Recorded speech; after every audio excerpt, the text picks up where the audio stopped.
사랑하고 존경하는 국민 여러분, 우원식 국회의장님과 선배 동료 의원 여러분, 그리고 국무위원 여러분, 사회민주당 한창민 의원입니다.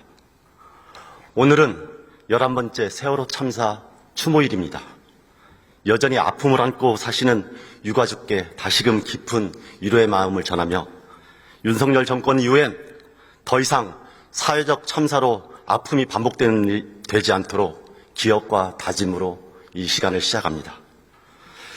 국민의 생명을 소중히 여기지 않는 정권은 언제나 처참한 말로를 맞았습니다. 탄생 직후부터 국민의 삶을 파탄으로 몰았던 민주화 이후 최악의 정권이 임기가 이제 48일 남았습니다.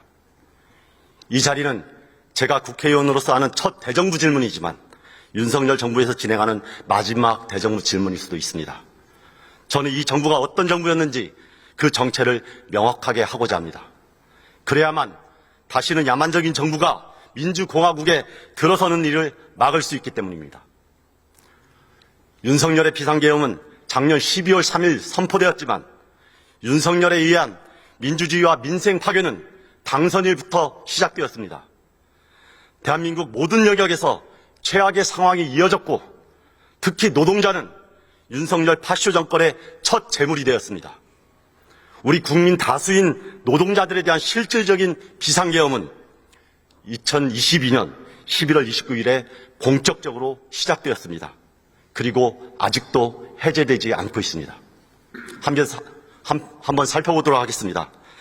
2022년 11월 29일 그날 윤석열은 화물운송 노동자들에게 업무 개시 명령을 내렸습니다. 한 달 내에 파업을 중단하고 일터로 돌아가라. 그렇지 않으면 3년 이하의 징역과 3천만 원 이하의 벌금으로 처벌하겠다. 이 명령입니다. 당시 화물 노동자들의 요구는 매우 절박했지만 단순했습니다. 화물 노동자와 도로 위 우리 시민들의 생명과 안전을 보장해달라는 것이었습니다. 정부가 약속했던 안전운임제를 지속하고 확대 적용해달라는 절박한 요구였습니다. 그런 노동자들에게 윤석열은 사실상 강제노역을 시켰습니다. 헌법이 보장하는 파업의 자유를 빼앗는 조치를 했습니다. 심지어 이 명령은 18년 동안 한 번도 작동된 적이 없는 사문화된 그런 명령 조항입니다. 그런데 윤석열 정부에서 발효된 것입니다. 이렇게 시작된 노동자에 대한 비상계엄은 건설 노동자로 이어졌습니다. 윤석열은 2023년 1월 22일 국무회의에서 건설 노동자들 조폭에 빗대며 건폭이라 지칭하는 초유의 언어폭행을 자행했습니다. 역대 어느 군사 정권도 하지 않은 일이었습니다. 그런데 이런 추악한 언어폭행 이후에 대대적인 탄압까지 시작되었습니다. 당시 어느 타워크레인 노동자가 이야기한 게 있습니다. 아버지가 크레인 노동자라고 하면서 자랑스러워하고 있었는데 친구들이 학교에서 니네 아버지 조폭이냐고 이렇게 조롱한다고 눈물을 흘렸다는 그 증언이었습니다. 아마 우리 국민들이 잊어버렸을 테지만 그 가슴 상처 입은 우리 국민들이 여전히 많이 남아 있습니다. 여기에 그치지 않았습니다. 윤석열은 노사 법치주의라는 간판을 내걸고 건설 노동자를 대상으로 대대적인 검거에 들어갔습니다. 경찰이 50명을 체포하면 1계급 특진을 시킨다고 내걸었고 건설 노조에 대한 표적 수사를 감행했습니다. 8개월 동안 무려 5,000명이 검거됐습니다. 우리 국민들 누구나 이 일을 까마득히 잊고 있습니다. 결국 2023년 5월 1일 노동절 아침에 양해들 열사가 분신으로 목숨을 불사르며 억울함을 호소하는 일까지 벌어졌습니다. 이게 바로 윤석열 정부에서 일어난 일입니다. 이런 참담한 현실에도 윤석열 정부의 폭주는 멈추지 않았습니다. 2023년 5월 30일에는 포스코 하천 노동자들 농성장에 경찰을 투입해서 항의하는 김만자 한국노총 금속노련 위원장의 머리를 짓이기고 두 손과 무릎으로 목을 내리누르고 수갑을 채우는 일까지 있었습니다. 5월 31일에는 포스코 광양제철소 철탑 안에 고공농성하던 김준영 금속노련 사무총장을 끌어내리기 위해서 진압봉으로 머리를 때려서 피 흘리는 장면도 있었습니다. 그런데 이게 까마득한 옛날처럼 느끼는데 윤석열 정부 아래에서 벌어진 일들입니다. 이처럼 윤석열 정부의 비상계엄은 대한민국의 민주주의를 45년 전으로 퇴행시켰듯이 윤석열 정부의 노동 탄압은 대한민국 일하는 모든 시민들의 삶을 40년 전으로 후퇴시켰습니다. 이것이 이 정권의 실체입니다. 2009년 이명박 정부가 쌍용 자동차의 파업 노동자들에게 테러 진압부대를 투입시켜서 무력으로 진압하다가 수많은 사상자가 벌어졌듯이 윤석열도 노동자를 폭력으로 질바해봤습니다. 일하는 시민들의 힘을 약화시켜서 경제적 민주주의, 노동 탄압을 자행하고 그 힘으로 다시 우리 민주주의와 정치적 민주주의와 민생을 파탄하는 그런 악독한 정권의 행로를 이어온 것입니다. 이것이 바로 비상계엄과 친위 쿠데타와 내란 사태를 일으킨 윤석열 정부의 실체인 것을 우리는 잊지 말아야 합니다. 민주주의는 자유와 평등의 두 바퀴로 작동합니다. 두 바퀴를 더욱 튼튼히 해야 우리의 민주주의가 앞으로 나아갈 수 있습니다. 정치민주화와 경제민주화 이 양바퀴를 우리가 더욱 튼튼히 해서 새로운 정부에서는 우리 노동자와 시민의 삶이 제대로 지켜질 수 있도록 우리가 더욱더 앞장서는 그런 일들이 이어지면 좋겠습니다. 저는 그래서 오늘 대정부 질의를 통해서 윤석열 파면 이후에도 윤석열 정부의 노동 탄압이 어떻게 이어지는지 질의를 통해서 우리 국민들에 대해 알리고자 합니다. 김민석 노동부 차관님 앞으로 나와주십시오. PT 자료로 한번 보여주십시오. 혹시 이 사진 알고 계십니까? 예, 알고 있습니다. 20년간 세종호텔에서 열심히 일했던 노동자들이 숙박하기 어려워졌던 코로나 시절에 해고됐다가 다시 복직하지 못하고 이 철탑에 올라간 것이죠. 예. 이때 노동부는 어떤 역할을 했습니까? 저희가 그 당시 교섭을 많이 추선하고 노사 간의 대화로 문제를 풀도록 많은 지원을 했습니다. 그 지원의 결과가 이대로입니까? 알겠습니다. 다음 장면 보여주시죠. 이곳은 어디인지 아십니까? 예, 알고 있습니다. 화재로 불타버린 구미 한국옵티카 하이테크 공장 옥상입니다. 여기서는 고공공선 465일째 진행 중이고요. 박정혜, 박현숙 노동자가 우리 제발 일할 수 있게 해달라고 외쳤는데 여전히 그 상태입니다. 일본 기업 이토덴토가 화재를 핑계로 공장을 옮겼는데 함께 일했던 노동자들을 해고하고 새로운 신규 노동자를 따로 뽑았습니다. 그것은 일의 효율성에도 미치지 못하는 일인데도 불구하고 오히려 노조에서 가입해서 활동했다는 이유로 노동자를 해고하기 위해서 그런 잘못된 행태를 자행한 것입니다. 근로감독 제대로 하신 거 맞습니까? 저희도 근로감독도 했고 굉장히 많은 교섭 추선을 했다는 것은 저희 상임위에서도 지속적으로 말씀드린 바 있습니다. 그럼에도 불구하고 왜 이렇게 해결되지 않고 있습니까? 일단은 옵티컬 하이테크가 이제 불나가지고 화재로 이제 거의 지금 7분이 남으셔가지고. 형식적인 내용을 모르는 바가 아닙니다. 네. 그런데도 불구하고 부당한 노동행위가 있었다고 하면은 적극적으로 중재하고 해법을 모색하기에 더 나서야 되는 것이죠. 여기에서 사측 입장만 대변하면서 상생을 얘기하면은 이 문제가 해결됩니까? 그 말씀을 드리는 겁니다. 저희는 그래도 정부도 법적인 근거 내에서 저희가 활동을 해야 되고 조정도 해야 되는 거 아니겠습니까? 법적인 근거에서 이런 부당한 노동행위에 대해서 개입할 여지는 충분히 있는 걸로 알고 있습니다. 그런데 그렇게 상생협약 아니면은 노사협력이 우선된다 하면서 뒤로 빼고 있는 게 이 정부의 실태이기 때문에 이 말씀을 드린 겁니다. 그럼 다음 장면 보시겠습니다. 이것도 아까 박홍배 의원님께서 말씀하셨는데 2022년 6월 거제 옥포 저승사에서 스스로 철창에 갇혔던 사진 알고 계시죠? 네, 알고 있습니다. 그때 고용노동 비서관이었고 그때 당시에 이 문제가 해결되지 못하는 상황에서 국민적인 분노가 크게 일었었습니다. 이때 정부에서 나선다고 했지만 여전히 해결되지 않고 있습니다. 당시에는 대우조선해양이었지만 지금은 하나로 변경된 거 아시고 계시죠? 예. 그런데 그 3년 후에 지금 어떤 모습인지가 바로 왼편에 있는 사진입니다.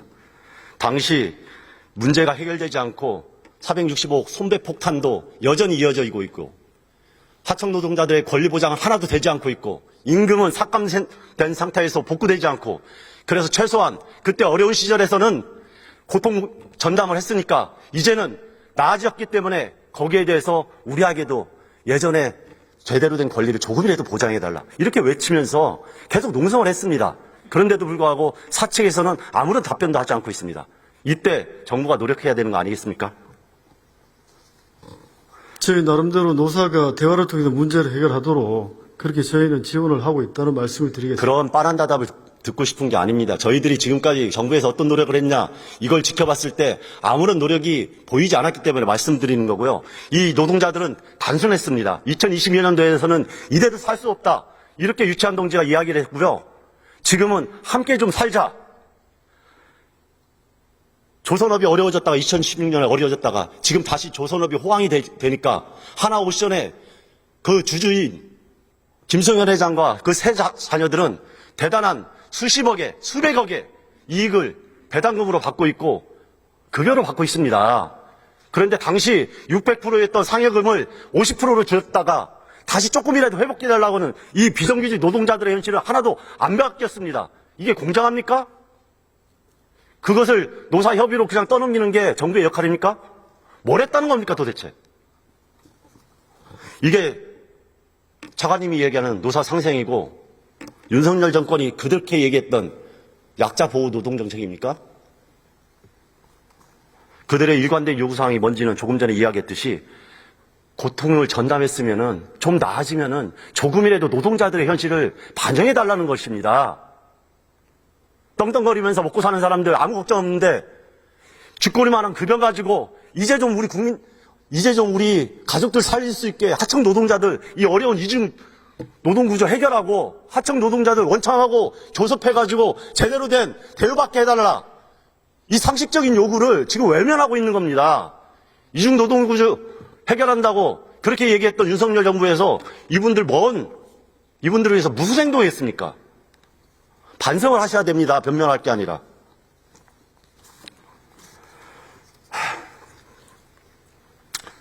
자, 하나만 더 묻겠습니다.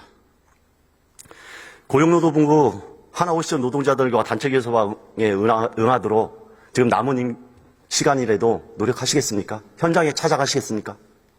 지금 이제 의원님이 여러 말씀을 주셨는데 핵심적인 거 이런 거 아닙니까? 지금 하청노조의 이제 교섭 대상이 누구냐에 대한 문제 관련해서 근로조건 관련해서 50%와 300% 차이를 정부가 일방적으로 조정하기 어렵다는 부분이 말씀드리고 저희 나름대로 그래도 대화를 통해서 문제를 해결할 수 있도록 지원하고 있다는 말씀을 같이 드립니다. 아울러 지금 의원님께서 말씀하신 거는 원청이 교섭 상대방으로 나오란 말씀을 하시는 건데 저희가 그런 부분에 대해서는 좀 지금 상황에서 법적인 범위 내에서는 좀 저희가 그걸 가지고 직접적으로 현장에 지도할 자, 그 얘기하니까 말씀드리겠습니다. 그래서 원청과 제대로 교섭하자. 그래가지고 노조법 2, 3조 개정해야 된다. 이 얘기를 했는데 지금 윤석열 정부에서 거부권을 계속 행사했던 거 아닙니까? 이런 억울함 풀어주자고 당연한 법적 조치하자고 하는데 그걸 막은 게 지금 본인과 윤석열 정권 아닙니까? 그래놓고 무슨 변명을 그렇게 길게 하십니까? 하나 더 묻겠습니다.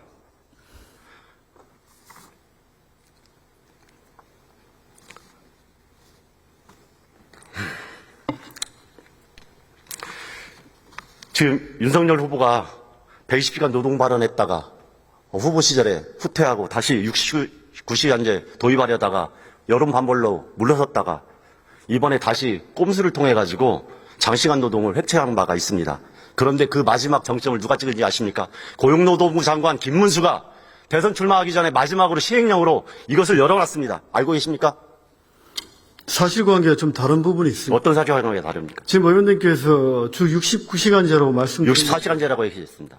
아닙니다. 저희가 지금 말씀하신 주 최대 69시간제에 대한 근로시간 연장관리 단위 유연화를 저희가 추진했던 부분이고 지금 말씀하신 특별연장 근로 같은 경우는 저희가 이제 의원님 아시다시피 근로기준법 53조 사항을 보면 특별한 사정이 있으면이라는 법적 근거 하에서 저희가 이제 운영하고 있는 5가지의 특별연장 근로 개선 지침을 개선했다는 말씀을 드립니다. 자, 말씀드리겠습니다. 헌법 23조 3항 알고 계시죠? 근로조건의 기준은 인간의 존엄성을 보장하도록 법률로 정하고 있고 근로보증법의 헌법의 법정 근로를 법에서 제대로 하게 돼 있지 이렇게 시행령이나 시행규칙 지침으로 하라는 얘기가 아닙니다.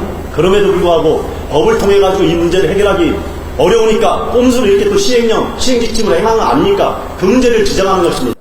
그러니까 의원님 말씀하신 헌법상 근로조건의 기준을 법률로 정한다는 게 32조에 나와 사망에 나와 있고 관련해가 저희가 근로기준법 53조 사항을 통해 가지고 특별한 사정이 있으면 기존에 있는 연장 근로를 할 수 있다 이렇게 된 부분이고 그걸 통해서 저희가 구체적으로 특별한 사정이 있다는 부분을 지침으로 만들어서 운영해 왔고 그 부분을 가지고 개선했다는 겁니다. 그만의 해석이 되어야 되는가 이 말입니다. 노동자들의 권리를 보호하기 위해서 위험한 상황이 있기 때문에 거기에 대해서 법적으로 논의해서 법을 통해가지고 정확하게 명시를 하고 그거에 따라서 움직이라는 게 법정주의 아닙니까? 그걸 왜 정부에서 판단하고 정부에서 마음대로 이 지침으로 바꾸는 겁니까? 그것을 문제제기하는 겁니까? 그게 헌법상의 노동권, 근로권을 위반했다고 말하는 것입니다. 자, 마지막으로 하나만 더 말씀드리겠습니다. 이 근로조건을 이렇게 연장 근로를 만드는 과정에서 지금 본인도 동의하셨다는 이야기로 판단해도 되겠습니까? 이번에 이제 그 경제 사정이 워낙 안 좋다 보니까 반도체 연구 개발 관련해가지고 기존에 3개월 하던 거를 저 6개월로 연장했던 겁니다. 법으로 저희가 여야 안에서 논의하고 있는 거 아닙니까? 왜 그것을 기다리지 못하고 왜 본인들이 그렇게 알아서 시행지침으로 이렇게 만드냐는 겁니다. 지금까지 윤석열 정부에서 했던 게 그거 아닙니까? 모든 걸 시행령제로 치러 기존의 헌법과 법률을 위반하면서 자기들의 잘못된 정책을 밀고 간 거 아닙니까? 그리고 마지막 정책을 다시 한번 이 노동법, 이 문제에서 그렇게 비켜나간 거 아닙니까? 비켜나간 거 아니고요. 왜 안 합니까? 저희도 충분한 논의를 했고 부득이하게 불가피하게 했다는 말씀을 드립니다. 국민들과 함께 노동자들과 함께 충분하게 논의하지 않느냐 이 질책입니다. 왜 그것을 고용노동부가 무슨 정리해고부 연장근로부도 아닌 고용노동부가 왜 노동자들과 그 국회에서 이 문제를 걱정하는 사람들과 함께 수기해가지고 해결하지 않느냐 이겁니다. 이게 잘못됐다고 얘기하는 겁니다.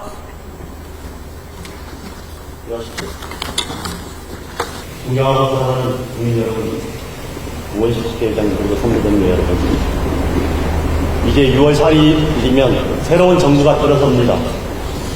윤석열 정부가 집권한 이래 일터에서 하루하루가 계엄 상황이었던 노동자들에게 새로운 정부는 노조법 2, 3조 개정안으로 응답해야 합니다.